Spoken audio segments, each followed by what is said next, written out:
think the biggest hallmark of the marketplace today is the pace and complexity of change.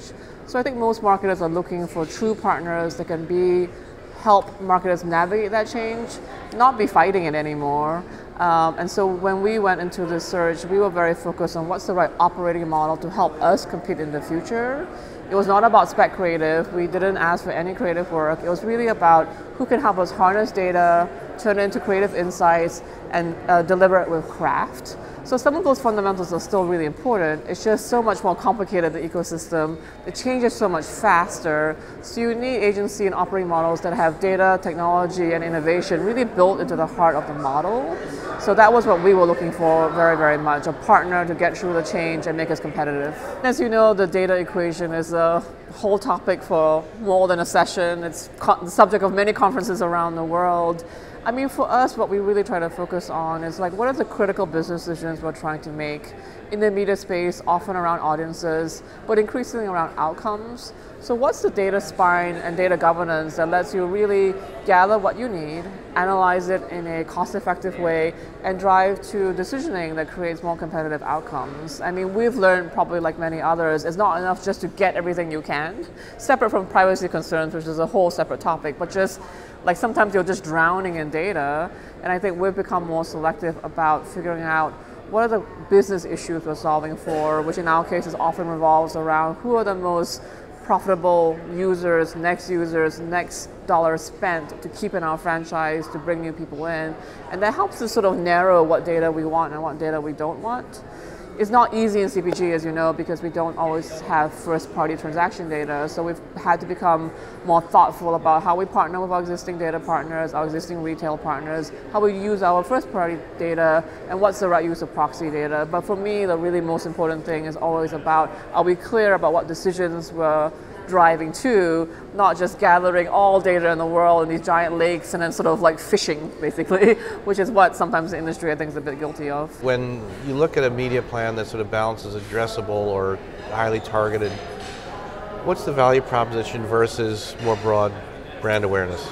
You know, I think they're still both really, really important, and Cambell Company, like many others, is a house of brands, it's a portfolio of brands, and therefore it's a portfolio of audiences. There's many businesses where over time, mass brand equity, in the spirit of Byron Sharp's, how brands grow, having that mental and physical availability is important. And frankly, in many ways, linear television is still the most efficient way of achieving that objective.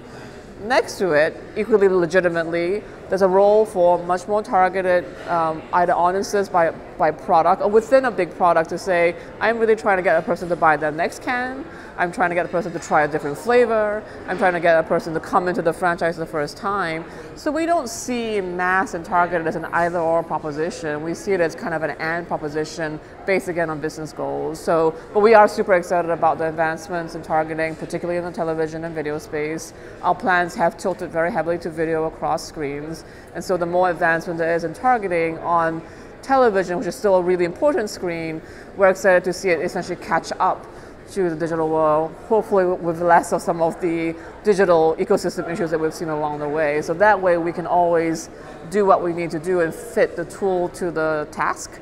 But for us, it's probably always going to be a combination of some mass and increasing amounts of targeted. And then in terms of television, we hear a lot about changes in ad load, we hear about 6-second spots. How do you see the creative element of TV advertising changing? Yeah, I mean, we've experimented with lots of different copy lengths. The battle for attention is real. We don't over-rely, frankly, on the traditional 30-second thing as our starting place. We start with what's the most important part of the plan. So in some cases, if Facebook video is the most important of the plan, we're crafting creative to that. And we've shown ourselves time and time again, when we make units, even video units, tailored to platforms, they always outperform. So we've worked pretty hard to break the sort of habit of that the 30-second commercial is the beginning and end of the plan.